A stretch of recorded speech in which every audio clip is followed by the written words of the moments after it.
ओम शांति। आज लाइफ का डिसीज़न लेना बहुत मुश्किल हो रहा है। हम जीवन के बहुत सारे निर्णय लेना चाहते हैं, लेकिन कई बार उन निर्णयों के बारे में हमें सोचना पड़ता है। भले वो जीवन के लिए अच्छे भी होते हैं, लेकिन फिर भी हम अपने ऊपर ही फेथ नहीं रख पाते। पता नहीं ये मैं निर्णय सही ले रहा हूँ या नहीं। हम जीवन का निर्णय सही क्यों नहीं ले पाते? कौन से कारण हैं जो जीवन का सही निर्णय लेने ही नहीं देते? क्योंकि व्यक्ति भले लाइफ में कितना भी अचीव कर ले, लेकिन उसने अगर जीवन का एक भी निर्णय अगर गलत ले लिया तो उसकी लाइफ ट्रैक से उतर जाती है। कई बार ऐसा होता है कि उसका डिसीज़न उसकी लाइफ को अप कर देता है और कई बार वही डिसीज़न उसे डाउन में ले आता है। इसीलिए आपने देखा होगा, जो बिजनेसमैन होता है बहुत सोच समझ से कोई डिसीज़न लेता है। एक नेता भी होगा, वो भी बहुत सोच समझ के एक निर्णय लेगा। लेकिन अगर हम एक उत्तेजना के आधार पर या क्रोधित अवस्था के आधार पर हम कोई जीवन का निर्णय लेते हैं, वो हमेशा खराब होता है, हमेशा आपके जीवन को खराब करके जाएगा। लेकिन आप हमेशा याद रखें कि अगर आपको जीवन का हर निर्णय अच्छा लेना है, हर निर्णय में आपको सफलता लेनी है, उसके लिए अपने माइंड को शक्तिशाली बनाओ। दूसरा, अपने माइंड को हमेशा एकाग्र रखो, क्योंकि जब आपके जीवन में ओनली आपने एक चीज़ सोची होगी तो आपको उस चीज़ का सामना करने में मुश्किल नहीं होगी। अब आपने देखा होगा, हम जीवन में बहुत सारी चीज़ों को पाने की कोशिश करते हैं। मुझे ये भी चाहिए, मुझे ये भी चाहिए, मुझे ये भी चाहिए। अब आप सोचिए कि आपको खुद ही पता नहीं होता कि प्रॉपर मेरा मन क्या चाहता है। आज हम कहते हैं भगवान जी मुझे धन भी देना, तो भगवान जी मुझे शांति भी देना, भगवान जी मुझे स्वास्थ्य भी देना, भगवान जी मेरी मनोकामनाएं पूर्ण भी करना। अब सोचिए एक साथ वो चार चार चीज़ें कैसे पूरी करेगा? आप वो चीज़ लो जिससे वो तीनों चीज़ें वापस आ जाए। इसीलिए भगवान कहते बच्चे, आप शांति मांगेंगे तो शांति के आधार से आपके पास सब कुछ आ जाएगा। क्योंकि जब आपका माइंड शांत होगा, जब आप कोई भी कार्य को बहुत शांति के साथ करोगे, तो उसमें सफलता भी आपकी है, धन भी आप कमा सकते हैं, सुख भी आपके जीवन में होगा और आपकी हर मनोकामना पूर्ण भी होगी। अब सोचिए, एक डिसीजन था। क्योंकि आज देखा जाए, एक बच्चा है, अपनी लाइफ का कोई डिसीजन लेना होता है। मान लो उसने 10th को पास आउट कर लिया, 11th में पहुंच रहा है। अब उसे लाइफ का डिसीजन लेने में, क्योंकि लाइफ टर्निंग मोड पे है, मुझे कौन से सब्जेक्ट लेने चाहिए, तो वो कई बार डरता है कि पता नहीं मैं ये सब्जेक्ट लूँगा फेल ना हो जाऊँ, पता नहीं मैं ये सब्जेक्ट लूँगा पास होऊंगा कि नहीं होऊंगा, ये सब्जेक्ट लूँगा पता नहीं मैं उसको कवर कर पाऊँगा कि नहीं कर पाऊँगा। अच्छा, उसका अगर डिसीज़न प्रॉपर नहीं है तो माता पिता डिसीज़न दे देते हैं, अच्छा बेटा अगर आप ये नहीं करना चाहते तो आप ये कर लो, अच्छा आप ये नहीं रखना चाहते तो आप ये रख लो। मतलब दोनों को अपने माइंड का पता नहीं है कि आखिर डिसीज़न लेना क्या है।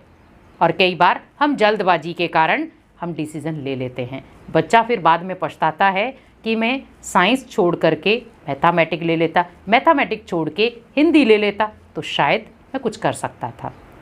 जैसे बहुत सारे बच्चों का देखा है, पहले मेडिकल ले लेंगे, मेडिकल प्रॉपर नहीं कर पाएंगे तो सोचेंगे अच्छा आर्ट्स ही ठीक है, अच्छा आर्ट्स को भी प्रॉपर नहीं, चलो कॉमर्स ही ठीक है। आप सोचिए कि हम जीवन का कोई भी डिसीजन प्रॉपर क्यों नहीं ले पा रहे हैं? क्योंकि माइंड आपका एकाग्र नहीं है।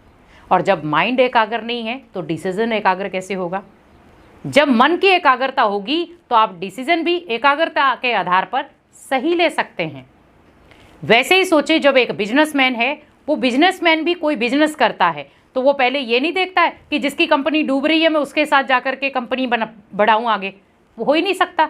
लेकिन अगर सोचे कि इसकी कंपनी डूब रही है और मैं अपनी कंपनी को आगे बढ़ाने के लिए इसकी कंपनी का सहारा ले लूं, तो सोचिए कंपनी ऊपर उठेगी या कंपनी डूबेगी? तो दोनों में अंतर है। तो यहाँ पर क्या सोचेगा, अगर मेरी कंपनी लॉ में जा रही है तो मुझे क्या करना है, इसको ग्रोथ में लाने के लिए इसके अंदर कुछ बदलाव करने होंगे, कुछ नई चीज़ें ऐड करनी होगी जिससे हमारी कंपनी की रेपुटेशन और बढ़ जाए। तो वो कुछ कंपनी में अंदर बहुत सारे डिसीजन ऐसे लेता है जिससे वो अपनी कंपनी की कुछ चीज़ों को चेंज करता है और उसकी कंपनी आगे बढ़ना शुरू हो जाती है। और कई बार होता है कि हम सोचते हैं कि हमने जो डिसीज़न लिया था वो मेरा डिसीज़न बहुत अच्छा था, कुछ समय के लिए आपको लगेगा वो अच्छा है, लेकिन बाद में उस डिसीज़न के ऊपर हम पछतावा रखते हैं कि ये क्यों लिया गया था। कई बार देखो, आज हम जीवन जो जी रहे हैं, भले वो मैरिड लाइफ हो, अनमैरिड लाइफ हो, लेकिन कई बार मनुष्य आत्मा यही सोचती हैं कि हमने लाइफ का डिसीज़न बहुत जल्दबाजी में ले लिया। आज माँ बाप जब बच्चे की शादी करते हैं, बच्ची की शादी करते हैं, तो हम सोचते हैं कि ठीक है उसका घर बार अच्छा है, बच्चा अच्छा है, लेकिन बाद में पता चलता है कि वो तो उल्टा पुल्टे नशे करने वाला था, ड्रिंक करने वाला था, बच्ची को मार रहा है, बच्ची को पीट रहा है, बच्ची को दहेज के लिए तंग कर रहा है। तो बाद में माता पिता अपने डिसीज़न के ऊपर ही तंग हो जाते हैं कि मैंने ऐसा बच्ची के लिए क्यों ऐसा गलत डिसीज़न लिया, क्यों मैंने गलत मेंबर को चुना। लेकिन आप उस समय कर कुछ नहीं सकते हैं, क्योंकि जो आपने कर दिया उससे कईयों की लाइफ बर्बाद हो गई। सामने वाले का तो कुछ नहीं गया, लेकिन आपके जीवन में बहुत सारी चीज़ों में उतार चढ़ाव आना शुरू हो गया। लड़की घर पे आ गई, तलाक हो गया, रिश्ते टूट गए, रिश्तों में मनमुटाव आ गया, रिश्तों में दूरियां आ गई, और उसमें पिस्ता कौन है? छोटे छोटे बच्चे। एक डिसीज़न जो ओनली अपनी मान शान, आज देखा जाए बहुत सारे लोग ऐसे डिसीज़न लेते हैं जहां पर उनका मान सम्मान जुड़ा होता है। मुझे उसके साथ ही कोई तालमेल रखना है जो मेरा मान सम्मान कर रहा हो।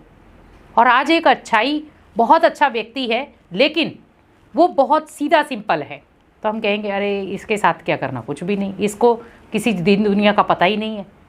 लेकिन आप सोचिए कि हम ओनली एक चेहरे की सुंदरता देख रहे हैं। आज दुनिया में देखा जाए हम बहुत सारे रिश्ते निभाते हैं, रिश्तों को निभाने के लिए हम पहले चेहरे की सुंदरता देखते हैं। अच्छा ये बहुत सुंदर है, बहुत सुशील है, इसके साथ रिश्ता निभाते हैं, लेकिन उसके अंदर के भाव क्या हैं वो तो आप जान ही नहीं पाए। वो अंदर से उसका दिल क्या है वो भी आप जान नहीं पाए, वो आपके प्रति क्या सोचता है हम वो भी जान नहीं पाए। हम 2-4 बार उससे मिले जिसमें हमने सोच लिया ये हमारे लिए अच्छा है। हमेशा कहा जाता है लाइफ का कोई भी डिसीज़न हो उसे कभी भी जल्दबाजी में ना लो। पहले उसके लिए सोचो कि ये लाइफ के लिए डिसीज़न सही है या गलत है, मेरी लाइफ के लिए क्या सही है क्या गलत है, उसका निर्णय ओनली आप ले सकते हैं। दूसरा आपके ऊपर डिसीज़न थोप जरूर सकता है, लेकिन लाइफ आपकी है, डिसीज़न आपको लेना है, और वो भी अगर आपका डिसीज़न सही होगा तो आपकी लाइफ बहुत अच्छे ट्रैक पर चलेगी। और अगर एक डिसीज़न आपका गलत हो गया तो आपकी जो पटरी पर गाड़ी चलने वाली है जीवन की, वो कहीं ना कहीं हिल डुल कर गिर जाएगी, और फिर हम उस समय हमारे पास पछताने के अलावा कुछ नहीं बचेगा। और फिर हम उस घड़ी को याद करेंगे जब मैंने वो डिसीज़न लिया था, जब मैंने अपने जीवन के लिए कुछ नया सोचने की कोशिश की थी।